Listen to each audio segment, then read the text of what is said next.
안녕하세요. 생명의 샘 샘터지기 최도숙입니다.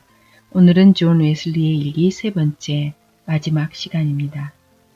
웨슬리의 일기를 계속해서 읽으면서 우리는 열정적인 신앙의 생애의 한 표본을 보는 것 같습니다. 사람이 하나님에게 사로잡혀 그의 생애를 온전히 바칠 때 하나님이 그를 얼마나 잘 쓸 수 있는지 이 존 웨슬리는 여실히 보여주고 있지요.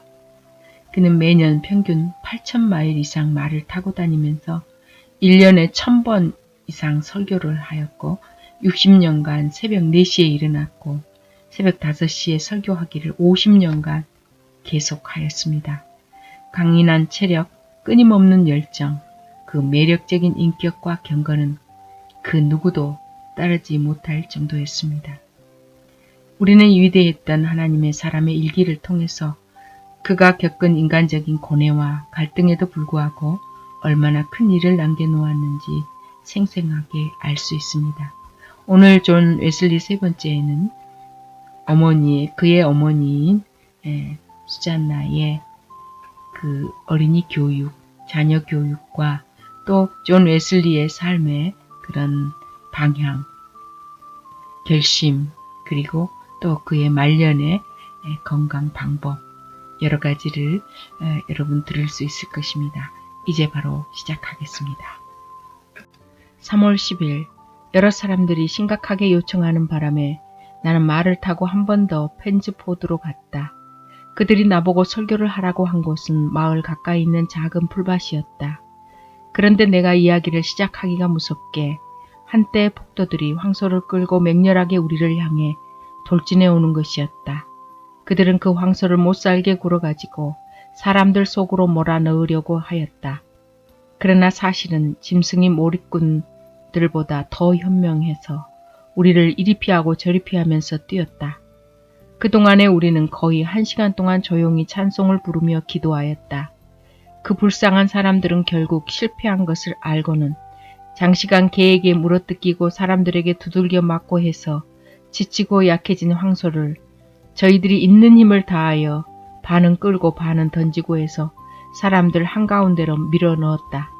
내가 서 있는 작은 탁자까지 억지로 밀고 들어오더니 그들은 이제는 맥이 쭉 빠진 황소를 거기에다 밀어붙어서 그것을 넘어뜨리려고 온갖 짓을 다 하였으나 나무 토막같이 되어버린 황소는 꿈쩍도 하지 않았다.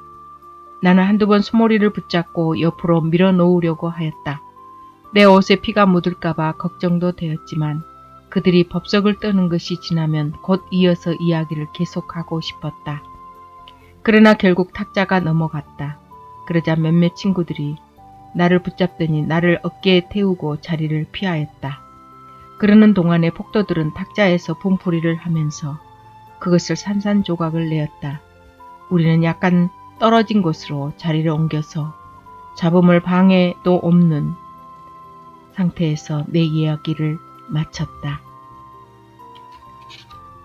4월 9일 런던에서 첫 번째 철야 기도를 가졌다. 우리는 이 엄숙한 예배를 위하여 보름달을 전후하여 제일 가까운 금요일을 택한다. 왜냐하면 먼데 사는 사람들이 집으로 돌아가는 길이 조금이라도 환하기를 바랐기 때문이다. 예배는 밤 8시 30분에 시작하여 자정이 조금 지날 때까지 계속한다. 이와 같은 시간을 통하여 우리는 흔히 독특한 축복을 받는다. 어느 면에서는 밤의 정막 때문에 회중들에게 일반적으로 경외감이 있었고 특히 다음과 같은 찬송으로 끝을 내기 때문에 더욱 그랬는지 모르겠다. 들어라 장엄한 소리, 한밤에 외치는 소리를, 기다리는 영혼들아 기뻐하라, 신랑이 가까이 온다. 1742년 6월 13일 7시의 핵시에서 내가 어떻게 하여야 구원을 얻겠습니까? 하는 말씀을 가지고 설교하였다. 그리고 나서 루트로 갔는데 이곳은 우리 아버지가 단연간 목회를 하시던 곳이었다. 화이트램 씨가 교회를 내어주어서 오전에는 구하라, 그러면 주실 것이요 라는 말씀을 가지고 설교하였고 오후에는 율법의 의와 믿음의 의가 지닌 차이에 관하여 설교하였다. 그러나 온 사람들이 교회 안으로 다 들어올 수가 없었다. 그 중에는 멀리서 온 사람들도 많았는데 헛걸음을 하지 않았기를 바랄 뿐이다. 다음 날 아침에는 길을 떠날 계획이었으므로 에버드 교회 마당에서 마지막으로 6시에 설교하였다. 각처에서 대단히 많은 사람들이 몰려왔는데 그들에게 주님의 산상설교의 첫 부분에 관하여 설교하였다. 그들 사이에서 나는 근 3시간이나 계속하였다. 그런데도 우리는 떠날 줄을 몰랐다.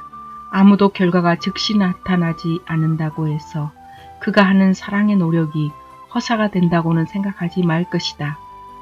우리 아버지는 바로 이곳에서 거의 40여 년간 수고를 하셨으나 그분은 노력의 결과는 별로 못 보셨다.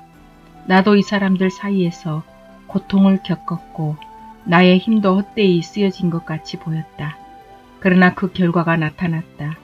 이 마을에 전에는 우리 아버지나 내가 어떤 사람들 때문에 고통을 겪었다고 할 만한 사람들이 거의 없는 것 같더니 이제 와서는 오랜 전에 뿌린 씨앗이 싹이 나고 죄의 용서와 회개의 열매를 맺었다.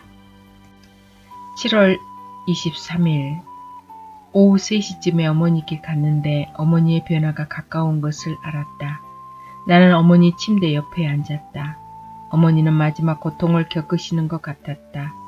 말씀도 못하셨으나 정신은 아주 맑으셨다. 우리가 어머니의 영혼을 하나님께 부탁드릴 때 어머니의 표정은 고요하고 평온하였으며 눈은 위를 향해 뜨고 계셨다. 3시에서 4시 사이에 생명의 은줄은 느슨해졌고 운명의 끝이 다가왔다. 그러나 아무런 몸부림도 한숨도 신음도 없이 마침내 영혼은 해방되었다. 우리는 침대에 둘러서서 말씀을 못하시기에 되기 조금 전에 하셨던 마지막 부탁대로 하였다. 애들아, 내가 떠나거든 즉시 하나님께 찬미의 시를 노래해라. 8월 1일 헤아릴 수 없이 많은 사람들이 모였다. 오후 5시경에 어머니의 시신을 조상들과 함께 주무시도록 땅속에 모셨다. 그 후에 나는 이런 성경 말씀에 의거하여 설교하였다. 이 장례식은 내가 이제까지 본 것 중에 가장 엄숙하고 장엄한 모임이었으며 이 세상에서 영원히 그렇게 장엄한 모임을 보리라고 기대할 수 없을 것만 같았다. 웨슬리 형제들의 성장과 가정교육. 우리 어머니와 같이 대가족의 살림을 맡은 사람에게 도움이 될 것 같아서 내가 수년 전에 받았던 편지 하나를 여기에 적어놓는다. 사랑하는 아들에게 네가 원하는 대로 내가 가정교육을 하는데 지켰던 기본적인 원칙들을 생각나는 대로 모아서 여기 보낸다. 내가 원하는 대로 처리하기를 바란다. 아이들은 나면서부터 그들이 할 수 있는 모든 일에 있어서 규칙적인 생활을 하도록 하였다. 예를 들면 옷을 입는 것과 갈아입는 것, 그리고 내복을 갈아입는 것 등이 그렇다. 아이의 고집을 꺾어라. 아이들의 정신을 바로 잡아주기 위해서 우선적으로 해야 할 일은 아이들의 고집을 꺾어서 순종하는 성격을 길러주는 것이다. 이해심을 키워주는 일은 시간이 걸리는 일이기 때문에 아이들이 그것을 터득하기까지는 서서히 노력을 계속하여야 한다. 그러나 고집을 꺾어주는 일이란 일시에 해야만 할 뿐 아니라 그런 일은 빠르면 빠를수록 더 좋다. 왜냐하면 때를 맞추어서 고쳐야 할 것을 게을리 하였다가는 아이들의 고집만 세워지고 마음이 아주 강팍해져서 나중에는 거의 바로잡을 수 없게 되고 만다. 그래서 아이들에게 고통스러울 뿐만 아니라 나에게까지도 고통스러울 만큼 심하게 다루지 않으면 결코 바로잡을 수 없기 때문이다. 보편적으로 생각하는 것을 보면 아이들은 나중에 가서 어떻게 되든 간에 저희들이 하고 싶은 대로 버릇을 기르게 허용하는 부모들을 친절하고 이해심이 많은 부모라고 한다마는 나는 그런 부모는 잔인한 사람이라 본다. 아니 이보다는 어떤 부모들은 자기들이 좋다고 아이들에게 가르쳐 놓고서는 후에 아이들이 그런 짓을 한다고 몹시 두들겨주는 일까지 생기는 것을 볼 수 있다. 아이의 버릇을 고칠 때는 철저하게 해야 한다. 다만 너무 멋대로 하도록 내버려 두어서 버릇이 마냥 나빠지기 전에 고치기만 한다면 그렇게 힘든 일만은 아니다. 나는 아이들의 고집은 때맞추어 꺾어야 한다고 주장한다. 우리 집 아이들은 말을 시작하면서부터 주기도문을 가르쳐서 배우게 했는데 항상 잠자리에 들 때와 일어날 때 주기도문을 하도록 하였다. 점점 자라면서 부모들을 위한 기도와 그 밖에 몇 가지 기도를 덧붙여 하게 하였다. 그리고 그들이 기억할 수 있을 정도로 짤막한 교리와 성경 귀절도 배우게 하였다. 우리 아이들은 아주 어려서부터 말을 하거나 걷는 것을 제대로 하기 전에 이미 안식일을 다른 날과 구별하도록 가르쳤다. 그리고 곧 이어서 가정예배를 드릴 때는 조용히 하도록 가르쳤고 그 다음에는 무릎을 꿇거나 말을 하지 못해도 몸짓으로 표현해서라도 축복을 원하는 기도를 하도록 가르쳤다. 1755년 4월 24일 햇빛 때문에 기도한 웨슬리. 우리는 볼턴에서 뉴엘 헤이까지 8마일을 말을 달려가는데 거의 4시간이나 걸렸다. 내가 설교를 막 시작했을 때 햇빛이 내 옆머리에 어찌나 뜨겁게 비치던지 이렇게 계속되면 설교를 오래 할 수 없을 것 같았다. 그래서 나는 내 마음을 하나님을 향하여 기도했다.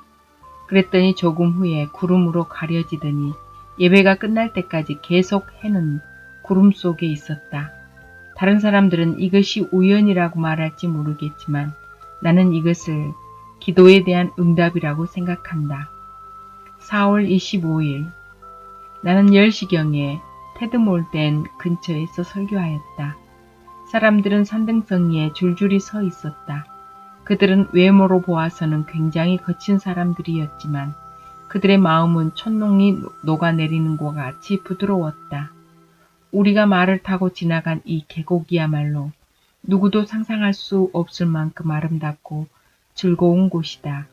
오른쪽으로는 푸른 풀밭 한가운데로 강물이 흐르고 있었다. 그리고 양편으로는 비옥한 언덕과 무성한 숲이 있었다. 헵턴 스토어에 가서 나는 오후 3시에 산등성리에서 설교하였다. 그런데 내가 설교를 시작하자마자 비가 내리기 시작하였다. 나는 그래서 하나님의 뜻이라면 내가 설교를 마칠 때까지 비가 멈추어 주기를 기도하였다. 그랬더니 실제로 비가 멎었다. 그리고 내가 설교를 마친 다음에 다시 비가 오기 시작하였다. 이제 이우드까지는 여행길이 얼마 남지 않았다. 맥베드와 두루머리 해안에서의 천둥. 11월 17일 우리가 워핑을 향하여 걸어가고 있었는데 비가 맹렬하게 퍼부었다. 그래서 우리는 그 비가 누그러질 때까지 어디 들어가서 피할 수밖에 없었다. 그 다음에 우리는 계속해서 그래블 레인을 따라 가서 갔는데 그 길은 마치 강같이 물이 고여있는 곳이 무수하였다. 그래서 우리는 제법 잘 갔는데 얼마 가다 보니 비 때문에 호롱불 속에 있는 촛불이 꺼졌다. 그래서 우리는 애를 써서 길을 헤치며 나갈 수밖에 없었다. 드디어 우리는 교회 마당까지 왔다. 우리가 막 그리 들어가려고 하는데 남서쪽에서 번개가 비쳤다. 따라서 천둥 소리도 한번 들리더니 폭우가 쏟아지기 시작하였다. 그런데 깨진 기와 사이로 빗물이 얼마나 많이 들어왔던지 제 입안 안에 있는 모든 것이 물에 둥둥 떴다. 그래서 나는 곧 기도문을 낭독하기 시작하였는데 번개가 사방을 환하게 비쳤다. 그리고 천둥이 마치 우리 머리 위에서 치는 것 같이 요란했다. 그런데 천둥 소리가 점점 더 커져서 수많은 사람들이 겁을 먹고 있으리라고 생각을 해서 축도를 한 다음에 기도회를 얼른 끝냈다. 여호와여 우리가 간구하오니 우리의 어둠 가운데 빛을 비추소서. 그리고 나는 이런 말씀을 설명하기 시작하였다. 여호와께서 홍수 때에 좌정하셨으며 여호와께서 영영토록 왕으로 좌정하시도다. 시편 29편. 번개와 천둥과 비가 곧 멎었다. 어느 때보다 유난히 고요한 저녁 시간이 되었다. 알고 보니까 바로 이 시간에 두루워리 레인에서는 맥베드 연극 공연이 있었다. 바로 연극을 하는 사람들이 가짜 천둥 소리를 내기 시작하는 그 시간에 주께서는 하늘에서 정말 천둥을 시작하셨다. 그래서 얼마 동안은 그들이 멈추었다가 곧바로 용기를 내서 계속했다. 그렇게 하지 않으면 아마 하나님을 두려워하는 마음이 그 극장 안을 가득히 메우리라고 염려를 했을 것이다. 비상한 입신의 체험 1759년 8월 6일 에버른 앤소온과 서너 차례 신비 체험을 한 적이 있는 다른 두 사람과 이야기를 나누었다. 그들은 모두 첫째, 그들의 표현대로 하자면 하나님의 사랑으로 충만할 때는 항상 몸에서 떠나 있을 때이며 둘째, 그 체험은 순간적으로 전혀 예기치 않는 때에 이루어지며 모든 감각과 기력을 빼앗아 버리고 만다. 세 번째, 약간의 예외가 있기는 하지만 일반적으로 그런 체험을 하는 순간부터는 전혀 다른 세계에 있게 되며 그들 주위에 있는 세상에 대해서는 아무것도 알지 못한다는 사실 등의 의견을 모았다. 오후 5시경 그들이 찬송 부르는 소리가 들렸다. 얼마 안 있어 B씨가 찾아오더니 앨리스 밀러가 황홀경에 들어갔다고 알려주었다. 즉시 내려가 보니 그녀는 걸상에 앉아 벽에 기대고 눈은 있으나 하늘만 쳐다보며 가만히 앉아 있었다. 눈앞에 몇 가지 동작을 취해 보였지만 눈동자는 움직이지 않았다. 그녀의 얼굴엔 표현할 수 없는 감사와 사랑의 표정이 가득 차 있었고 눈물이 조용히 그녀의 뺨 위로 흘러내렸다. 입술이 움직이며 무언가 얘기하려 했지만 무슨 말인지 전혀 들을 수 없었다. 이처럼 아름다운 인간의 얼굴을 본 적이 없었다. 기쁜 듯 미소를 머금고 감사와 사랑이 얼굴에 가득하였고 눈물방울이 조용히 흘러내리고 있었다. 그녀의 호흡은 규칙적이었다. 반 시간쯤 지나자 그녀의 표정이 갑자기 공포와 비애와 실망의 빛으로 바뀌더니 눈물이 쏟아지며 외치기 시작하였다. 오 주여, 그들은 모두 벌받을 것입니다. 모두 벌받게 될 거예요. 그리고 5분 정도 지나자마자 다시 미소를 띠며 얼굴엔 다시 사랑과 기쁨이 가득하였다. 6시 반경 다시 절망의 빛이 감돌더니 비통하게 울면서 오 주여, 그들은 지옥으로 가게 되겠지요. 온 세상이 지옥으로 하며 외쳤다. 조금 있다 다시 큰 소리로 통곡하라, 용서하지 않으시리라고 외쳤다. 다시 조금 지나자 얼굴엔 감사와 기쁨과 사랑이 피어나더니 큰 소리로 하나님께 영광을 돌리자고 외쳤다. 7시쯤에야 의식이 돌아왔다. 내가 어디 갔다 왔느냐 하자 내 주님과 함께 있었어요 하였다. 하늘이었니 땅이었니 알 수 없었어요. 그러나 나는 영광 중에 있었어요. 왜 울었지? 나 때문이 아니고 세상 때문에 울었어요. 지옥으로 들어가기 바로 직전에 있었어요. 하나님께 영광 돌려야 할 자들은 누구라고 생각하니? 세상을 향해 외치는 목사님들이지요. 그렇지 않게 되면 자만에 빠져 하나님께서는 그들을 떠나게 되고 그들은 영혼을 잃게 되고 말 거예요. 8월 7일 7개월 동안 2400마일을 여행하였다. 4시에 설교하고 말을 타고 런던으로 갔다. 7개월 동안 2400마일을 여행하고 나니 약간의 휴식이라도 취하고 싶었다. 9월 23일 무어필지에서 집회를 가졌는데 상당히 많은 사람들이 모여 곤란을 겪었다. 형편만 좋다면 야외에서 1시간 정도면 아무리 무심한 자라도 확신을 얻게 할 수 있을 것이다. 성바울 교회 말고 이렇게 많은 사람들을 수용할 만한 교회는 없다. 여러 번 경험한 결과 실내에서 모일 수 있는 사람의 3배는 야외에서 모아 설교할 수 있다는 결론을 얻었다. 더구나 야외에서 설교하면 첫째, 청중이 계속 불어날 수 있고 둘째, 하나님의 능력을 확신할 수 있을 뿐 아니라 회개하는 자들과 함께 있으면 시간 가는 것을 잃을 수도 있지 않은가. 입신에 대한 진리 11월 25일 오후 집회에서 하나님의 임재를 피부로 경험하였다. 확신보다는 위로의 역사가 강하게 일어났다. 그러나 전에 이곳 에버튼에 있으며 살펴본 대로 역사하시는 방법에 있어 상당한 차이가 있음을 알 수 있었다. 이번에는 황홀경에 들어가거나 큰 소리로 외쳐대거나 고꾸라져 경련을 일으키거나 하는 사람은 없었다. 다만 몇몇이 가볍게 떨더니 작은 소리로 중얼댈 뿐 많은 사람들은 넘치는 평화 속에서 새 힘을 얻었다. 고함이나 경련, 환상, 신비체험 등 초자연적인 현상들을 너무 과신하여 그것이 내적인 역사의 전부인 양 생각하고 이런 것들이 없으면 모두 헛된 것이라고 주장하는 데 위험이 있다. 반대로 이런 현상들을 너무 소홀히 취급하여 무시해 버리거나 이런 현상들 속에는 하나님이 계시지 않을 뿐 아니라 오히려 하나님의 역사를 반대할 뿐이라고 주장하는 데에도 또한 위험이 따른다. 반면에 진리는 다음과 같이 정리될 수 있다. 첫째, 하나님께서는 타락된 죄인들에게 급작스럽고 강하게 역사하신다. 이런 사람들은 자연히 급작스레 고함을 지르거나 육체적인 경련을 일으키게 된다. 두 번째, 믿는 사람들에겐 그들을 고무하고 북돋아주기 위해서 하나님께서 자신의 역사를 더 뚜렷이 보여주시려고 신비한 꿈이나 입신 또는 환상을 보도록 은혜를 베풀어 주신다.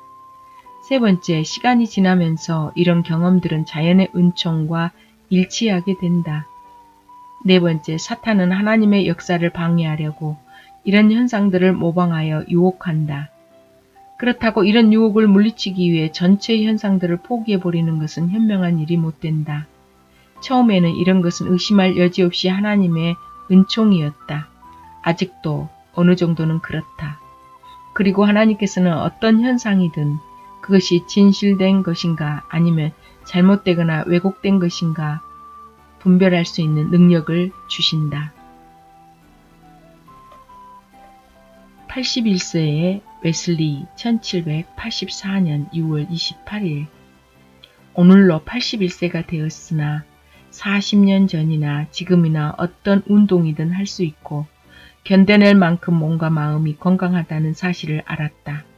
이 모든 것은 오로지 전능하신 주님의 은혜이지 다른 이유가 없다. 주님께서 원하시는 한 생명의 태양을 비춰주시는 분은 바로 그분 하나님이시다. 82세인 지금 21세 때와 다름없는 힘이 생기며 오히려 젊었을 때 알았던 두통, 치통 등 육체적인 질병이 전혀 나타나지 않는다. 우리로서는 오로지 주께서 다스린다고 말할 수밖에 없다. 살아있는 순간까지 그분을 위해 살게 하소서. 오후에는 게인즈버러로 가서 딘 목사 교회의 요구를 기꺼이 받아들였다. 많은 사람이 모였고 또 깊은 은혜를 받은 것 같았다. 게인즈버러에서도 좋은 일이 일어나기를. 화요일에는 스코터 거리에서 설교하였는데 많은 사람들이 깊은 관심 속에 듣고 있었다. 진지하고 평온한 시간이었다. 저녁에는 오스토운 교회에서 기도문을 읽고 설교하였다. 이튿날 아침에도 계속하였다. 수요일 저녁에 에버드에서 설교하였다. 남은 주간에는 근처에 있는 몇몇 마을들을 찾아다니며 아침 저녁으로 설교하였다. 웨슬리의 마지막 순간들, 마지막을 지켜본 사람의 기록. 어떤 씨가 들어왔다. 그분이 무언가 마음속에 우리에게 말하고 싶은 것이 있는 듯 보였는데 그것이 무엇인지 알고 싶었고 호튼 씨나 다른 사람들 중 누가 꺼져가는 웨슬리의 목소리를 듣고 그 뜻을 전해주길 바랐으나 아무리 그분이 말하려 애써도 아직도 우리는 결국 알아들을 수 없었다. 우리가 그분의 말을 전혀 알아들을 수 없음을 알자 그분은 잠시 기다리더니 남은 힘을 모두 모아 외쳤다. 무엇보다 가장 좋은 것은 하나님이 우리와 함께 계시는 것이다. 그리고 마치 약속을 지키시는 우리의 여호와를 믿으라 라고 하며 울고 있는 친구들을 위로하는 듯 그분은 떨리는 두 팔을 들어 승리를 표시하였고 떨리는 목소리로 소리나지 않지만 퍼지는 나팔 소리를 내어 우리는 마음으로 그 음성을 들을 수는 있었다. 수요일 아침 임종 때가 가까워짐을 알았다. 그분의 믿을 만한 동지이며 가장 사랑하는 아들인 브래포드 씨는 그와 함께 기도하면서 알아들을 수 있었던 마지막 말은 안녕히 였다. 10시 몇 분 전이었다. 레슬리 양 호턴 씨, 브래큰베리, 로저 화이트헤드 박사, 브래드 벤트 씨, 화이트필드 씨, 브래포드 씨 그리고 E.R. 씨 등이 그분의 침대를 중심으로 둥글게 무릎을 꿇고 있었으며 때로 그분이 밝힌 소원대로 신음소리를 조금 더 내지 않으시며 형제들이 지켜보는 가운데 이 하나님의 사람은 조용히 숨을 거두셨다. 안녕히 계세요.